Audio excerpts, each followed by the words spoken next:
Mga abo na napaslang ng OFW sa Israel na si Grace Cabrera na iuwi na sa Pampanga. Ang detalye sa report ni CJ Turida ng GMA Regional TV 1 North Central Luzon.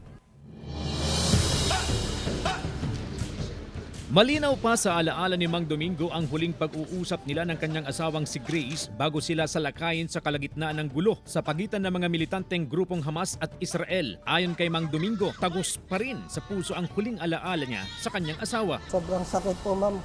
Hindi ko po ma-explain kung gaano kasakit dahil hindi po namin alam kung paano siya napatay o kung saan man siya natagpuan. Ika-4 si Grace sa mga Pilipinong nasawi sa kaguluhan sa Israel. Dumating sa Ninoy Aquino International Airport ang kapatid niyang si Mary June Prodigo, isa ring caregiver sa Israel. Dala niya ang mga abo ni Grace. Itinurn over ang urn ni Grace sa kanyang asawa, ina at iba pang kaanak. Bakas ang sakit sa mukha ng mga kaanak ni Grace sa paghawak ng kanyang abo. Alam po ko sa si Ate Grace.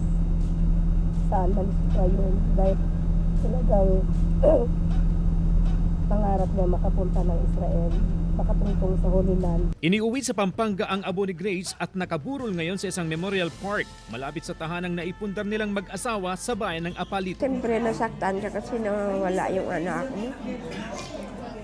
Parang hindi ko lubos maisip ko ba't nangyari sa mga anak ko yung ganyan.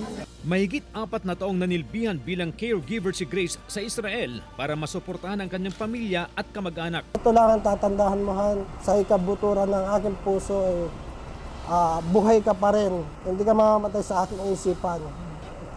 I love you, Han. Mula sa GMA Regional TV 1 North Central Luzon, CJ Torida nagbabalita para sa GMA Integrated News.